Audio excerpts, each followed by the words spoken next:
നമസ്കാരം, ഭാരത് ലൈവിലേക്ക് സ്വാഗതം. സർ നമസ്കാരം. വന്ദേ മാതരം. വന്ദേ മാതരം പ്രശാന്ത. സാറ്, വന്ദേ മാതരം. നമുക്ക് ഒരു അത്ര ശുഭകരമല്ലാത്തൊരു വാർത്ത വരുന്നുണ്ട്. അത് മറ്റൊന്നുമല്ല, നമ്മളെ സംബന്ധിച്ച് നമ്മുടെ രണ്ട് അടുത്ത സുഹൃത്തുക്കൾ, അതായത് നമ്മുടെ ഇന്ത്യ രാജ്യത്തിൻ്റെ ഏറ്റവും അടുത്ത രണ്ട് സുഹൃത്തുക്കൾ, ഒന്ന് റഷ്യയാണ്, മറ്റൊന്ന് ജപ്പാനാണ്. ഈ റഷ്യയും ജപ്പാനും തമ്മിൽ ഒരു സ്വരച്ചേർച്ചയില്ലായ്മ ഉണ്ടായിരിക്കുന്നു, ചില തർക്കങ്ങൾ ഉണ്ടായിരിക്കുന്നു. അതൊരു വലിയ ക്ലാഷിലേക്ക് പോകാൻ സാധ്യതയുണ്ട് എന്നാണ് നമ്മുടെ ഇൻ്റർനാഷണൽ മീഡിയ റിപ്പോർട്ട് ചെയ്യുന്നത്. എന്താണ് സാർ ഇതിനകത്ത്? കാരണം ഈ രണ്ടുപേരും നമ്മുടെ ചിരകാല സുഹൃത്തുക്കളാണ്, നമ്മളുമായിട്ട് വളരെ അടുത്ത ബന്ധം പുലർത്തുന്നവരാണ്. നമുക്ക് വലിയ സഹായങ്ങൾ അങ്ങോട്ടും ഇങ്ങോട്ടും നമ്മൾ അവരിൽ നിന്ന് സഹായം തേടാറുണ്ട്, നമ്മുടെ സഹായം അങ്ങോട്ട് കൊടുക്കാറുമുണ്ട് ഈ രണ്ട് രാജ്യങ്ങൾക്കും. അങ്ങനെയുള്ളൊരു സാഹചര്യത്തിൽ ഈ റഷ്യയും ജപ്പാനും തമ്മിലുണ്ടാകുന്ന ഈ ഒരു അസ്വാരസ്യം അല്ലെങ്കിൽ ഈ സ്വരച്ചേർച്ച ഇല്ലായ്മ, അത് ഈ മാറിയ ലോക സാഹചര്യത്തിൽ, മാറിയ ലോകക്രമത്തിൽ അതൊരു ബുദ്ധിമുട്ടായിട്ടാണ് നമുക്കും വരാൻ സാധ്യതയെന്ന് തോന്നുന്നു. എന്താണ് സാർ അങ്ങയുടെ അഭിപ്രായം? ഇത് പ്രശാന്ത് പറഞ്ഞ പോലെ ആ റഷ്യയും ജപ്പാനും സാധാരണ നമുക്ക് ഇന്ത്യക്ക് വരുന്ന പാര എന്ന് പറഞ്ഞു കഴിഞ്ഞാൽ ആ എതിർ രാജ്യങ്ങൾ എന്തെങ്കിലും പാര വെച്ചിട്ട്, ഡീപ് സ്റ്റേറ്റ്, US ഡീപ് സ്റ്റേറ്റോ അല്ലെങ്കിൽ പാകിസ്ഥാനോ ചൈനയോ ടർക്കിയോ. പക്ഷെ ഇതല്ല, ഇത് നമ്മുടെ ഏറ്റവും അടുത്ത രണ്ട് സുഹൃത്തുക്കൾ, അവർ തമ്മിൽ പിണങ്ങി നിൽക്കുകയാണ്. അപ്പോൾ നമുക്കതൊരു വലിയ പാരയാണ്. കാര്യം എന്ന് പറഞ്ഞാൽ പാകിസ്ഥാനും ചൈനയ്ക്കും ഭയങ്കര സന്തോഷവും. കാര്യം നമുക്ക് റഷ്യയും വിടാൻ, ഈ ചൈനയും ചൈനയും ജപ്പാന്റെ നമ്പർ 1 ശത്രു ലോകത്തിലെ ചൈനയാണ്. നമ്മൾ നമ്പർ 2 ആണ്. അപ്പൊ ചൈനയ്ക്കും സന്തോഷം. ഇന്ത്യ ആര് സപ്പോർട്ട് ചെയ്യും? ചൈന റഷ്യയിലൂടെയാണ് നിൽക്കുന്നത്. അപ്പൊ ഇത് എല്ലാ വിധത്തിൽ, പിന്നെ ജപ്പാൻ എന്ന് പറയുന്നത് നമുക്കൊരിക്കലും ജപ്പാനെ മറക്കാൻ പറ്റില്ല. ജപ്പാൻ നമുക്ക് ഇപ്പം റഷ്യ നമുക്ക് ആയുധങ്ങളും അതിൻ്റെ ഹാർഡ്വെയർ, അറ്റോമിക് റിസർച്ച്, അതിൻ്റെയൊക്കെ ഹാർഡ്വെയറൊക്കെ തന്നാണ് റഷ്യ സഹായിക്കുന്നത്. പക്ഷേ ജപ്പാൻ ഇപ്പം ആയുധങ്ങളിലേക്ക് കൈവയ്ക്കുകയാണ്. ഇപ്പം നമ്മൾ ജപ്പാനുമായിട്ട് ചേർന്ന് ആയുധങ്ങൾ ഉണ്ടാക്കാൻ പോവുകയാണ്. പലതും സബ്മറൈൻ റഷ്യൻ സബ്മറൈൻ ടെക്നോളജി. അവർ പഴയ നേവൽ പവർ ആയിരുന്നല്ലോ.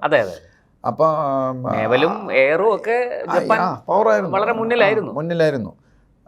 അന്നത്തെ 1945 മുമ്പ് അവർ നമ്പർ 3 നമ്പർ 4 ഒക്കെ ആയിരുന്നു. അപ്പം ഇപ്പം അവർ തിരിച്ച് തക്കായിച്ചി, പുതിയ ഇവിടെ വന്നിട്ട് പോയ പ്രധാനമന്ത്രി, അവർ ഭയങ്കര ഒരു കടും പിടുത്തക്കാരി, വളരെ പവർഫുള്ളാണ്. ഇതുവരെ ജപ്പാൻ നിന്ന് ഇങ്ങനെ ഒളിഞ്ഞും തെളിഞ്ഞും ഒക്കെ കളിക്കുന്ന ഒന്നുമില്ല. വി മീൻ ബിസിനസ്, ന്യായം പോലെ നടക്കണം, ഞങ്ങൾ വളരെ ടഫാണ്, അതായത് വെട്ടൊന്ന് തുണ്ടൻ രണ്ട്, അങ്ങനെ തന്നെ പറയുന്ന ഒരു ലേഡിയാണ്. അവർക്ക് അതിനുള്ള സപ്പോർട്ടും ഉണ്ട്. പിന്നെ വേറൊരു കാര്യം, ഇതുവരെ ജപ്പാൻ പതുങ്ങി നിന്ന് ഇനിയില്ല അമേരിക്കയുടെ നിഴലായിട്ട് നിൽക്കാനൊന്നും ഞങ്ങൾ താല്പര്യമില്ല. ഞങ്ങൾ നിങ്ങൾ ചൈനയും നിങ്ങളൊന്നും ആരും ചൈനയും ചൈന ചെയ്യുന്ന ഈ ഒരുപാട് പോക്രത്തനത്തിന് നിങ്ങൾ എല്ലാം കൂട്ടി നിൽക്കുകയാണ്. ജപ്പാൻ ആരുമില്ല. നിങ്ങൾ മറ്റേ സെക്കൻഡ് വേൾഡ് വാറിലെ മറ്റേ ഇത് പ്രകാരം ഞങ്ങളുടെ കോൺസ്റ്റിറ്റ്യൂഷനിൽ, അമേരിക്കക്കാർ എഴുതി വെച്ച കോൺസ്റ്റിറ്റ്യൂഷനാണ് ജപ്പാൻ്റെ, എഴുതി വെച്ചിരിക്കുകയാണ്. നിങ്ങൾക്ക് ആർമി പാടില്ല, എയർഫോഴ്സ് പാടില്ല, നേവി പാടില്ല, മറ്റേത് പാടില്ല, വേണമെങ്കിൽ ഒരു തോക്ക് ഉപയോഗിക്കാം, വേണമെങ്കിൽ മുക്കുവടക്ക് ഉപയോഗിക്കാം, മറ്റൊന്നും ഇങ്ങനെയൊക്കെ എഴുതി വെച്ചിരിക്കുകയാണ്. അപ്പോൾ അതൊക്കെ അവരെടുത്ത് കളഞ്ഞു ജപ്പാൻ. അമെൻമെൻ്റ് ഒന്നും ഇല്ലാതെ തന്നെ അവർ അബയെ കൊല്ലാനുള്ള ഒരു കാരണം, ഇവരുടെ ഗുരുവാണ് തക്കായിച്ചിയുടെ ഗുരുവാണ് അബെ, പ്രൈം മിനിസ്റ്റർ, ഇന്ത്യയുടെ ഏറ്റവും വലിയ സുഹൃത്തായിരുന്നു. അബയെ കൊല്ലപ്പെട്ടപ്പോൾ ഞാനൊരു ബ്ലോഗൊക്കെ എഴുതിയിരുന്നു. എനിക്ക് ഭയങ്കര ഒരു വിഷമമായിരുന്നു. അബയെ കൊന്നതാണ്. അന്ന് ഞാൻ വളരെ സ്ട്രോങ് ആയിട്ട് ഈ ജപ്പാൻ പഴയ ബാക്ക് ടു പവർ എന്നുള്ള രീതിയിൽ ചിന്തിച്ച് വന്ന ആളാണ്. അതുകൊണ്ടാണ് അങ്ങനെ തട്ടിക്കളഞ്ഞത്. അത് ഇതുവരെ ജപ്പാൻ അറിയാം, പക്ഷെ അതിന്റെ ഡീറ്റെയിൽസ് ഒന്നും ആർക്കും അറിഞ്ഞൂടാ, പുറത്തു വന്നിട്ടില്ല. അപ്പം അമേരിക്കയ്ക്കൊക്കെ പങ്കുണ്ടാവും അല്ലേ സാർ? ഉപ്പില്ലാത്ത കറിയുണ്ടാവും. പിന്നെ അത് ചൈനയും തള്ളിക്കളയാൻ, ഇവരുടെ ആജന്മ ശത്രുവാണ്. അവര് ആരെ ചെയ്തെന്ന് അറിഞ്ഞൂടാ. അപ്പൊ എനിവേ അവരുടെ അദ്ദേഹത്തിന്റെ ശിഷ്യയാണ് ഈ തക്കായിച്ചി. അപ്പോൾ കൊല്ലണ രാജാവിന് തിന്നണ മന്ത്രി എന്ന് പറഞ്ഞ പോലെയാണ് ഈ തക്കായിച്ചിയുടെ കാര്യം. അപ്പൊ ഈ കുറിൽ ഐലൻഡ് എന്ന് പറഞ്ഞ ഒരു കുറച്ച് ഐലൻഡ്സ് 56 ഐലൻഡ്സ് മറ്റുണ്ട്. അതിൽ പ്രധാനം 4 ഐലൻഡ്, അതായത് റഷ്യക്ക് സഖാലിൻ എന്ന് പറഞ്ഞ എണ്ണപ്പാടമൊക്കെ ഉള്ള ഒരു കുറച്ച് ഐലൻഡ്സ് ഉണ്ട്. ആ സഖാലിൻ ഐലൻഡിൻ്റെ കൂടെ ചേർന്ന് കിടക്കുന്നതാണ് കുറിൽ ഐലൻഡ്. ഇത് 200 വർഷമായിട്ട് ജപ്പാനും റഷ്യയും തമ്മിൽ തർക്കിച്ചുകൊണ്ടിരിക്കുകയാണ് ഇതിൻ്റെ ഉടമസ്ഥത ആവശ്യം. ആക്ച്വലി എൻ്റെ അടുത്ത് ചോദിച്ചാൽ അത് ജപ്പാൻ്റെ ആണ്, എൻ്റെ റഷ്യയുടെ അല്ല. ഈ വംശീയമായും ചരിത്രപരമായിട്ടും ഒക്കെ ഐനു എന്ന് പറഞ്ഞ ഒരു ജാപ്പാനീസ് വംശമാണ് അവിടെ ഉണ്ടായിരുന്നത്. അപ്പോൾ റഷ്യ ഇത് പിടിച്ചെടുത്തപ്പം 1945 പിടിച്ചെടുത്തപ്പം ഐനു 19,000 പേരുണ്ടായിരുന്നു. അവർ ജാപ്പാനീസിൻ്റെ ഒരു വേറെ ഓഫാണ്. അവരെല്ലാം ജപ്പാനിലേക്ക് ഓടി രക്ഷപ്പെട്ടു. ഇപ്പം അവിടെ ഇവിടെയൊക്കെ ഉണ്ട്. അവർക്ക് വേറെ ലാംഗ്വേജാണ്, ജാപ്പാനീസ് അല്ല. ഐനു എന്ന് പറഞ്ഞാൽ ഈ ജപ്പാൻ്റെ പൂർവിക വംശം എന്ന് വേണമെങ്കിൽ പറയാം. ഐനു ഒറിജിനൽ ജാപ്പാനീസ്. അപ്പോൾ അവർ ഉയരും കൊണ്ട് ഓടി ജപ്പാനിലെ ജപ്പാൻ്റെ ഹൊക്കൈഡോ ഐലൻഡിനോട് ചേർന്നാണ് ഈ കുറിൽ ഐലൻഡ്. വളരെ എനിക്ക് വേണം 100 കിലോമീറ്റർ മറ്റുള്ളൂ ഹൊക്കൈഡോ ഐലൻഡ്. ഹൊക്കൈഡോ ഐലൻഡിൻ്റെ ജപ്പാൻ്റെ 4 ഐലൻഡ്സ് പ്രധാനത്തിലുള്ള ഹൊക്കൈഡോ ഉണ്ട്. ഹൊക്കൈഡോയുടെ 100 കിലോമീറ്റർ താഴെയുള്ളൂ ഈ ഇതിന്റെ കുറിൽ ഐലൻഡ്. അവിടെയാണ് റഷ്യ ഓക്യുപ്പൈ ചെയ്തത്. അപ്പൊ ഇത് 200 വർഷം ഇവർ തമ്മിൽ തർക്കിക്കാൻ തുടങ്ങിയിട്ട്. അപ്പൊ 1851 1875 1875 സെന്റ് പീറ്റേഴ്സ് ബർഗിലെ ട്രീറ്റിയും പിന്നെ 1851 അല്ലാതൊരു ട്രീറ്റിയുണ്ട്. ഇതെല്ലാം പ്രകാരം ജപ്പാന്റെ അധീശത്വം ഇത് നിങ്ങളുടെയാണെന്ന് പറഞ്ഞ് റഷ്യ സമ്മതിച്ചു കൊടുത്താണ്, അംഗീകാരം കൊടുത്താണ്. അംഗീകാരം കൊടുത്തെങ്കിലും ഇപ്പം ലാസ്റ്റിൽ 1875 നിങ്ങൾ തന്നെയാണ് ഇതിൻ്റെ ഇതെന്നൊക്കെ പറഞ്ഞിട്ട് കരാറെല്ലാം എഴുതി. പക്ഷെ റഷ്യ ഒപ്പിട്ടില്ല അന്ന് 1875. അത് ജപ്പാന്റെ കയ്യിലാണ്, പക്ഷെ റഷ്യ ഒപ്പിട്ടില്ല. അവിടെ ജാപ്പാനീസൊക്കെ 151-152 വർഷം. അതാണ് 1875 നടന്നത്. അത് കഴിഞ്ഞ് 1905 ലോകത്തിൽ ആദ്യമായിട്ട് ഒരു ഏഷ്യൻ പവർ ഒരു യൂറോപ്യൻ പവർ യുദ്ധത്തിൽ നേവൽ ബാറ്റിൽ തോൽപ്പിക്കുന്നു. അത് റഷ്യ ജപ്പാൻ തോൽപ്പിക്കുന്നു. അപ്പോൾ അതിന് ശേഷം അപ്പോഴും ജപ്പാൻ്റെ കയ്യിലാണത്, വേറെ പോയിട്ടില്ല. അപ്പം 1945 സെക്കൻഡ് വേൾഡ് വാറിന് ശേഷം ഈ പിന്നെ റഷ്യ, അപ്പോൾ അന്ന് ജപ്പാൻ ഓപ്പോസിറ്റാണ്, ശത്രുക്കളുടെ ജപ്പാനും പിന്നെ ജർമ്മനി ഇറ്റലിയും ഓപ്പോസിറ്റാണ്. ആക്സിസ് പവറാണ് അവർ, അലൈഡ് പവേഴ്സ് അല്ല. അപ്പോൾ ആക്സിസ് പവർ പെട്ട അതുകൊണ്ട് റഷ്യ അത് സമയം പാഴാക്കിയില്ല. പക്ഷേ ഈ കരയില്ല കമ്പി, അത് ഗ്രേപ്പ് വൈൻ പറയുന്നത് റൂസ്വെൽറ്റും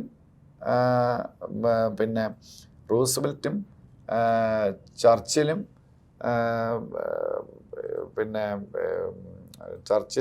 റഷ്യ സ്റ്റാലിൻ ഇത്രയും പേര് 3 പേരും കൂടെ ചേർന്നുള്ള രഹസ്യ ഉടമ്പടി ഉണ്ടായിരുന്നെന്നാണ് പറയുന്നത് സെക്കൻഡ് വേൾഡ് വാർ. അപ്പോൾ ഈ സെക്കൻഡ് വേൾഡ് വാറിൽ റഷ്യ അറച്ചു നിന്നു. ആദ്യം ഇറങ്ങിയില്ല. ഇറങ്ങിയ ശേഷവും ജർമ്മനിയായിട്ടുള്ള യുദ്ധമാണ് നടന്നത്. പിന്നെ ചൈനയിൽ അവർ കുറച്ച് കയറി. പക്ഷേ ഈ ജപ്പാന് എതിരായിട്ട് വാർ ഡിക്ലെയർ ചെയ്തില്ല റഷ്യ അലൈഡ് ഫോഴ്സിലാണെങ്കിലും. അപ്പം ഈ എവിടെയും ഈ കുതന്ത്രം ചർച്ചിലാണല്ലോ. അപ്പോൾ ചർച്ചിലും ബാച്ചും കൂടെ ഇവർക്കൊരു പ്രോമിസ് കൊടുത്തു, നിങ്ങൾക്ക് കുറിൽ ഐലൻഡ് വിട്ടുതരാം. ജപ്പാൻ പിടിച്ചെടുത്തിട്ട് അത് ജപ്പാന്റെ കയ്യിലാണ്, അത് നിങ്ങൾ പിടിച്ചോ, നിങ്ങൾക്ക് അവിടെ വലിയ താല്പര്യമില്ലേ, നിങ്ങൾ പിടിച്ചോ, പക്ഷേ നിങ്ങൾ വാറിൽ എൻ്റർ ചെയ്യണമെന്ന് പറഞ്ഞു. അങ്ങനെ റഷ്യ വന്നു. പക്ഷേ റഷ്യ വന്നെങ്കിലും മഞ്ചൂരിയ കൈവശപ്പെടുത്തിയ റഷ്യ ലാൻഡ് വഴി ജപ്പാന് മറ്റേ ചൈനയുടെയും ജപ്പാൻ്റെ ഇടയിലൊരു ഐലൻഡ് ഉണ്ട്. ഞാനവിടെ പോയിട്ടുണ്ട്, പെട്ടെന്ന് ഓർമ്മ വരുന്നത് ഒരു ഐലൻഡ് ഉണ്ട്. ഈ കരാട്ടെ സ്കൂൾസിൻ്റെയൊക്കെ ഹെഡ് ക്വാർട്ടേഴ്സ് ഉള്ളതാണ് ഒരു ഐലൻഡ്. ആ ഐലൻഡിൽ അപ്പുറത്ത് ചൈനയാണ്, ഏറ്റവും അടുത്ത തൈവാൻ പിന്നെ ചൈന. അപ്പം മഞ്ചൂരിയ ഓക്യുപ്പൈ ചെയ്ത റഷ്യൻ ഫോഴ്സസ് ഇവർ വിചാരിച്ചതിൽ എളുപ്പത്തിൽ ഇങ്ങ് വരികയാണ്. ഈ അലൈഡ് ഫോഴ്സസ് വിചാരിച്ചതിനും സ്പീഡിലിങ് ഇവർ വരികയാണ്. അപ്പോൾ US അലൈഡ് ഫോഴ്സിന്, പ്രത്യേകിച്ച് ബ്രിട്ടനും US ഒക്കെ പേടിയായി ജപ്പാൻ പിടിച്ചെടുക്കുമോ എന്നുള്ള. അതാണ് ഒരു റീസൺ പറയുന്നത്. പെട്ടെന്ന് ആറ്റം ബോംബ് ട്രൂമാൻ ഇവിടെ ഇടാൻ കാര്യം റഷ്യക്കാരെ പേടിപ്പിക്കാനാണ്. എന്ന് പറഞ്ഞാൽ നിങ്ങൾ അവിടെ വരെ നിന്നാൽ മതി, നമ്മുടെ കയ്യിൽ ഈ സാധനമുണ്ട് എന്നുള്ളത് അറിയിക്കാനാണ് ഈ ഹിരോഷിമയിൽ ബോംബിട്ട് പേടിപ്പിച്ചതെന്ന് പറയപ്പെടുന്നു. എന്ന് പറഞ്ഞാൽ ഈ റഷ്യ കരിഞ്ഞ് കയറുമെന്ന് വെച്ചാൽ റഷ്യ ജർമ്മനി കൈവശപ്പെടുത്തിയല്ലോ, പകുതി കൂടുതൽ റഷ്യ പിടിച്ചെടുത്തു. അപ്പോൾ ഇതും കയറി പിടിച്ച് എടുക്കുമോ എന്നുള്ള ഒരു സംശയത്തിലാണ്. അപ്പോൾ ഈ പ്രോമിസ് ഉണ്ട് കുറിൽ ഐലൻഡ് തരാമെന്ന്, അതിൽ നിൽക്കുമെന്ന് വിചാരിച്ചാൽ അതല്ല, ഇത് മറ്റേ മെയിൻലാൻഡ് വഴി മഞ്ചൂറിയ വഴി ഇങ്ങനെ കയറിയാണ്. പിന്നെ ഒക്കിനാവ ഐലൻഡാണ് ഞാൻ പറഞ്ഞത്. ആ ഒക്കിനാവ ഐലൻഡ് വഴി ഇങ്ങനെ കയറുമോ എന്നുള്ള പേടി വന്നപ്പോഴാണ് ഈ ബോംബ് കൊണ്ടുപോയി അവിടെ ഇട്ടെന്ന് ആണ് വിശ്വസിക്കപ്പെടുന്നത് എല്ലാവരും. അപ്പം 1945 യാൾട്ട കരാർ വന്നല്ലോ, ഈ അലൈഡ് ഫോഴ്സും എല്ലാം വന്ന് കരാർ ഒപ്പിട്ടല്ലോ. ഈ ചർച്ചിൽ സ്റ്റാലിൻ, റൂസ്വെൽറ്റ് ഇവരെല്ലാം വന്ന് കരാർ ഒപ്പിട്ടതിൽ ചൈന ചിയാങ് കൈഷക്, മറ്റേ മാവോയില്ല, ചിയാങ് കൈഷക്കാണ് ചൈനയെ റെപ്രസെൻ്റ് ചെയ്ത് വന്നത്. ഇവരെല്ലാം ഒപ്പിട്ടതിൽ നിങ്ങൾ എതിർത്തോളാൻ പറഞ്ഞു കുറിൽ ഐലൻഡ് റഷ്യയോട്. അപ്പോൾ റഷ്യയുടെ സ്റ്റാലിൻ്റെ പരിപാടി നടന്നില്ല. അപ്പോൾ സ്റ്റാലിൻ ഇങ്ങനെ ഗ്രൗൾ ചെയ്യുന്നുണ്ട്. അപ്പോൾ കൂടുതൽ പിന്നെ നമ്മൾ ഡോഗിനൊരു എല്ല് ഇട്ട് കൊടുക്കുന്ന പറഞ്ഞാൽ നിങ്ങൾ കുറിൽ ജപ്പാൻ്റെ ആണത്, ജപ്പാൻ്റെ സാധനമാണ്, അത് അവരെടുത്തു. അന്ന് തൊട്ട് ജപ്പാൻ നിലവിളിയാണ് ഞങ്ങളുടെ സ്ഥലം, ഞങ്ങളുടെ സ്ഥലം, ഞങ്ങളുടെ സ്ഥലമാണ്, തിരിച്ചു വേണം, തിരിച്ചു വേണമെന്ന്. അപ്പോൾ ഇപ്പം നല്ല സമയമാണ്. എന്ന് പറഞ്ഞാൽ ഉക്രൈനും മറ്റ് ബ്രിട്ടനും ഫ്രാൻസും എല്ലാം കൂടെ ചേർന്ന് ഒളിയുദ്ധം നടത്തി റഷ്യക്കെതിരെ ബുദ്ധിമുട്ടിരിക്കുകയാണ്. അപ്പോൾ അതിൻ്റെ ഇടയിൽ ഇപ്പോൾ ഇത് ചോദിച്ചു, ഇതിൻ്റെ ഇടയിൽ ഒരു കഴിഞ്ഞ 25 വർഷത്തിന് ഇടയിൽ റഷ്യയും പിന്നെ ജപ്പാനും തമ്മിൽ പലവിധ ടോക്ക് നടത്തി. ഈ ചർച്ചകൾ നടക്കുന്നുണ്ട്. ശരി, നിങ്ങൾ ഈ കുറിൽ ഐലൻഡ് എടുത്തോ എന്ന് പറഞ്ഞ് എനിക്ക് വർഷം ഏതെന്ന് അറിഞ്ഞൂടാ, എടുത്തോ എന്ന് അവർ റഷ്യ ഓൾമോസ്റ്റ് എഗ്രി ചെയ്തതാണ്. 4 ഐലൻഡിൽ 2 ഐലൻഡ് ഇപ്പം ഈ റഷ്യ ഓക്കുപ്പൈ ചെയ്ത് ജപ്പാൻ ചോദിച്ചുകൊണ്ടിരിക്കുന്നത്, അത് നിങ്ങളെടുത്തോ എന്നൊക്കെ അവർ എഗ്രി ചെയ്തതാണ് കഴിഞ്ഞ ഒരു 25 വർഷത്തിന്. അത് ഒപ്പിട്ടില്ല. ഈ റഷ്യയുടെ പണ്ടേയുള്ള പരിപാടി ഒപ്പിടാതെ അതങ്ങ് ചീറ്റിപ്പോയി. അപ്പം ഇത് ജപ്പാൻ മിണ്ടാതിരിക്കുകയായിരുന്നു. ഇപ്പം നല്ലൊരാവുക. ഇതിൻ്റെ ഇടയിൽ ജപ്പാൻ ചെന്ന് അവരെ സോപ്പിട്ടു, റഷ്യക്കാരെ സോപ്പിട്ടു. അപ്പോഴാണ് എന്നാൽ പിന്നെ കൊടുത്തളയാം എന്ന്. മാത്രമല്ല ഈ സഖാലിൻ ഐലൻഡ് എന്ന് പറഞ്ഞ ഓയിൽ റിച്ചാണ് സഖാലിൻ ഐലൻഡ്, അതും ജപ്പാൻ്റെ ആയിരുന്നു. അത് റഷ്യക്ക് കൊടുത്താണ്. അന്ന് ഓയിൽ ഡിസ്കവർ ചെയ്തിട്ടില്ല, അത് കൊടുത്തതാണ്. അപ്പം ഡെഫിനറ്റായിട്ട് സഖാലിൻ ഐലൻഡ് ജപ്പാന് കൊടുക്കേണ്ടതാണ്, തിരിച്ചു കൊടുക്കേണ്ടത്. പക്ഷേ റഷ്യ കൊടുത്തില്ല. അപ്പം ഇപ്പം ഇവർ വന്ന ശേഷം ഇത് കടുപ്പിച്ചിരിക്കുകയാണ്. മാത്രമല്ല വീണ്ടും മറ്റേ നമ്മുടെ MI6 ബ്രിട്ടനും എല്ലാം ഇതിൻ്റെ പുറകിലുണ്ട്. കാര്യം അവിടെ ഇത് ഉക്രൈൻ പിന്നെ ഇപ്പുറത്ത് ജപ്പാൻ ഒക്കെ വന്നാൽ ഇത് നല്ലത് എന്നുള്ളൊരാഗ്രഹം നാറ്റോയ്ക്കുണ്ട്.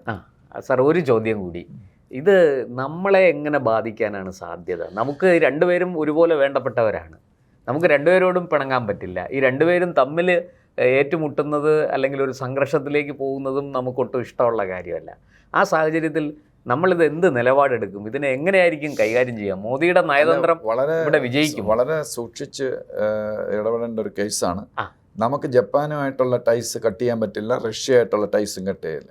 എൻ്റെ അഭിപ്രായത്തിൽ റഷ്യയെക്കാളും നമ്മളിപ്പോൾ റഷ്യ സ്വപ്പം അകന്ന് നിൽക്കും, സ്വപ്പം ഡിസ്റ്റൻസ് ഇടയാണ്. പക്ഷെ ജപ്പാൻ ആകെയുള്ളത് ഈ ക്രൂഡ് ഓയിലിന്റെ ബിസിനസ് മാത്രമേ ഉള്ളൂ. അല്ല, പിന്നെ ഇതൊക്കെ ഉണ്ട്. എൻ്റെ ന്യൂക്ലിയർ ഇവിടെ കൂടംകുളം സ്മാർട്ട് റിയാക്ടറുകൾ, അതൊക്കെ ഒരു അല്ല വേറെ വലിയ റിയാക്ടർ തന്നെ 4ാമത്തെ റിയാക്ടർ പണിഞ്ഞുകൊണ്ടിരിക്കുക. അങ്ങനെയൊക്കെ പല പരിപാടികളുണ്ട്. പിന്നെ നമുക്കൊന്നും അറിഞ്ഞൂടാത്ത അങ്ങനെ ഉണ്ട്. ഈ ആർമമെന്റ്, ഹാർഡ്വെയർ, മിലിറ്ററി ഹാർഡ്വെയർ എന്തൊക്കെ ഉണ്ട്. പക്ഷെ ഇപ്പം പഴയ പോലെ ഇന്ത്യ അങ്ങനെ ഒട്ടി നിൽക്കുന്നില്ല. പക്ഷെ ജപ്പാനിൻ്റെ കൂടെ അങ്ങനെയല്ല. ജപ്പാൻ ഉദാഹരണം ലോകത്തൊരു രാജ്യവും നമുക്ക് അങ്ങനെ ചെയ്തിട്ടില്ല. ഇപ്പോൾ 2 ബുള്ളറ്റ് ട്രെയിനിൻ്റെ എഞ്ചിൻ ഫ്രീ ആയിട്ട് കൊണ്ടുപോയിക്കോളാം. ഫ്രീ, ഭയങ്കര കോസ്റ്റ്ലിയാണ്. ഒരു പ്ലെയിനേക്കാളും എനിക്ക് തോന്നുന്നു ഒരു ഷിപ്പിനേക്കാളും കോസ്റ്റ് ഉണ്ടോ എന്ന് എനിക്ക് ഡൗട്ടുണ്ട്. എന്തായാലും പ്ലെയിനേക്കാൾ ഒരു എൻജിൻ, നമ്മുടെ ബുള്ളറ്റ് ട്രെയിനിൻ്റെ എൻജിൻ, അത് ബെസ്റ്റ് എൻജിനാണ് കൊടുത്തിരിക്കുന്നത്. ഫസ്റ്റ് ജനറേഷനോ സെക്കൻഡ് ജനറേഷനോ ആണ് കൊടുത്തിരിക്കുന്നത്. അത് നമ്മൾ പൈസ കൊടുക്കാൻ തയ്യാറായിരുന്നു. അല്ല, വേണ്ട, പൈസ വേണ്ട എന്ന് പറഞ്ഞാൽ. പിന്നെ ഈ ജപ്പാൻ കുടിവെള്ള പദ്ധതിയൊക്കെ ഉണ്ട്. ഒരു ഉദാഹരണം ഞാൻ പറയണം. അങ്ങനെ ഒരുപാട് ലോൺസ് നമുക്ക് തന്നിട്ടുണ്ട്. ആ ജപ്പാൻ കുടിവെള്ള പദ്ധതിക്ക് ഇൻട്രസ്റ്റ് ഉണ്ടാന്ന് പറഞ്ഞു. അങ്ങനെ ലോകത്തൊരു ആരെങ്കിലും ചെയ്യുമോ?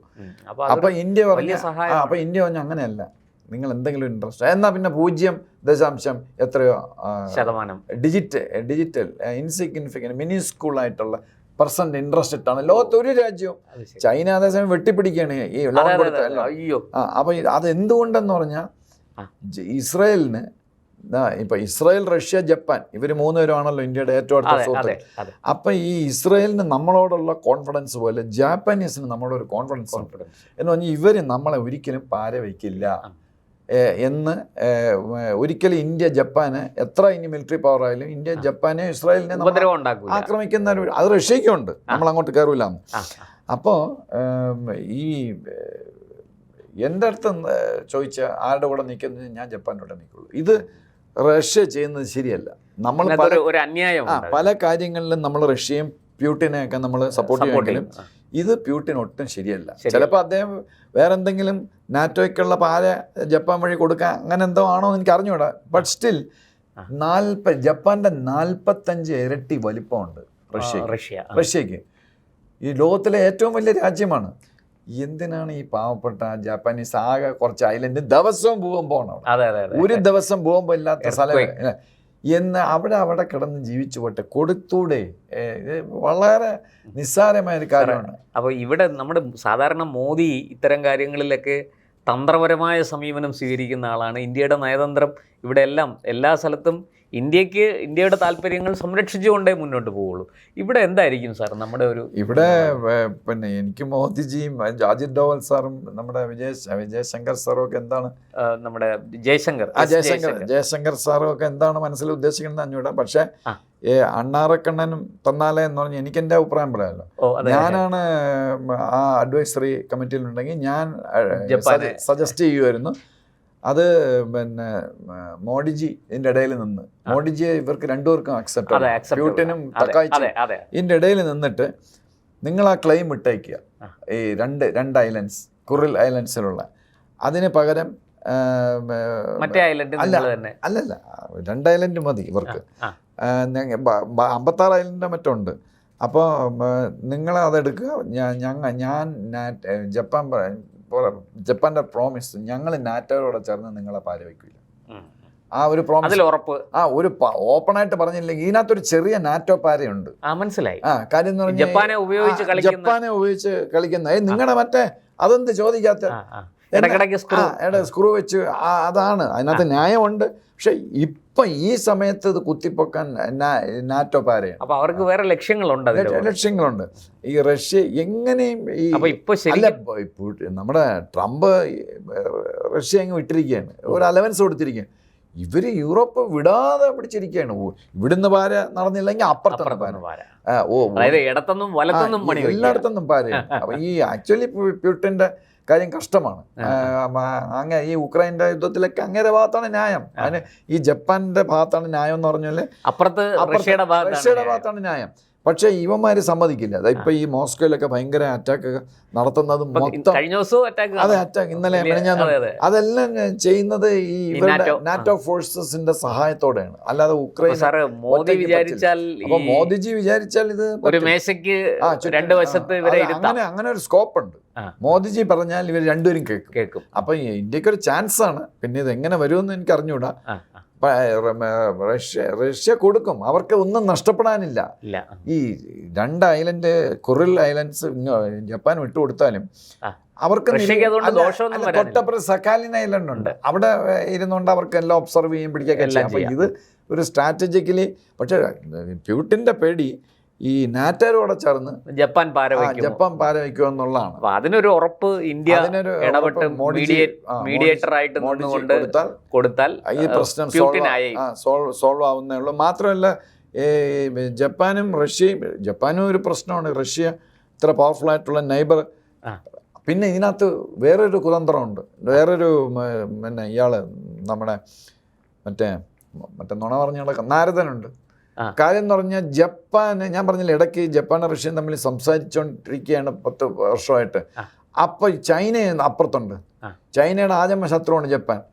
അപ്പോൾ ചൈനീസ് പ്രഷർ ചെലുത്തി എന്ന് വളരെ അങ്ങനെ വിശ്വസിക്കുന്നവരുണ്ട്. പ്രഷർ ചെലുത്തി ഒരു കാരണവശാലും ജപ്പാന് കൊടുക്കരുത്. അപ്പം ചൈനയാണ് റഷ്യക്ക് കൂടുതൽ വിലപ്പെട്ടത്. ജപ്പാൻ റഷ്യയിൽ നിന്ന് അങ്ങനെ ഓയിൽ വാങ്ങുന്നില്ല. അപ്പം ചൈനയുടെ ഭാര്യയും കൂടെ ഉണ്ട് ഇതിനകത്ത്. പ്യൂട്ടനും ഷീ ജിൻപിങ്ങും ചക്കപ്പഴം ഈച്ചയും പോലെ ഒന്നും അല്ല ഇരിക്കണത്. അവർക്കും അറിയാം ഈ ചൈന പാരയാണെന്ന്. പക്ഷേ ഇപ്പോഴത്തെ വേൾഡ് ട്രേഡ് വെച്ചിട്ട് ഏറ്റവും വലിയ കസ്റ്റമർ റഷ്യയുടെ ചൈനയാണ്. അതുകൊണ്ട് പൈസ കിട്ടുന്നുണ്ട്. അതുകൊണ്ട് ജപ്പാനിൽ നിന്നൊന്നും കിട്ടുന്നില്ല. അപ്പം അതുകൊണ്ടായിരിക്കാം ഇങ്ങനെ പ്യൂട്ടൻ ഇങ്ങനെ ഒരു സ്റ്റാൻഡ് എടുത്തത്. പക്ഷെ എനിവേ അത് കഷ്ടമായിപ്പോയി. ഈ ജപ്പാൻ്റെ അടുത്ത് അങ്ങനെ ചെയ്യാൻ വെറും ന്യായം എന്ന് പറഞ്ഞാൽ തികച്ചും ന്യായം. എന്തായാലും സാർ, നമുക്ക് ആഗ്രഹിക്കാം നമ്മുടെ പ്രധാനമന്ത്രി നരേന്ദ്രമോദിയും ഇന്ത്യയുടെ നയതന്ത്ര തലത്തിലെ വിദഗ്ധന്മാരും ഈ വിഷയത്തിൽ വളരെ പോസിറ്റീവായിട്ട് ഇടപെട്ട് ഈ രണ്ടുപേരും നമ്മൾ പറഞ്ഞാൽ കേൾക്കും. ഈ രണ്ടുപേരും നമ്മൾ പറഞ്ഞാൽ കേൾക്കുന്നത് കൊണ്ട് തന്നെ ഈ വിഷയത്തിൽ ഇടപെട്ട് ഒരു രമ്യമായ പരിഹാരം, രണ്ടുപേർക്കും നഷ്ടമുണ്ടാകാത്ത, രണ്ടുപേർക്കും ദോഷങ്ങളൊന്നും ഉണ്ടാകാത്ത ഒരു പരിഹാരം അത് ഉണ്ടാകട്ടെ. കാരണം ഈ രണ്ടുപേരും ഇന്ത്യയുടെ ആജന്മ സുഹൃത്തുക്കളാണ്. മാത്രമല്ല ഏതാപത്തിലും നമ്മളോടൊപ്പം ഇടത്തും വലത്തും നിൽക്കാൻ ശേഷിയുള്ള 2 രാജ്യങ്ങളാണ്. ലോക ആഗോള രാഷ്ട്രീയത്തിൽ രണ്ടുപേർക്കും നിർണായക ശക്തിയും പങ്കുമുണ്ട്. അതുകൊണ്ട് തന്നെ ഒരു കലഹത്തിലേക്ക് പോകാതെ ഈ ഒരു പ്രശ്നത്തെ പരിഹരിക്കാൻ ഇന്ത്യക്ക് കഴിയട്ടെ. ഇന്ത്യയുടെ പ്രധാനമന്ത്രി അതിന് മുൻകൈ എടുക്കട്ടെ എന്ന് നമുക്കും ആഗ്രഹിക്കാം. നന്ദി. വന്ദേ മാതരം. വന്ദേ മാതരം. വന്ദേ മാതരം.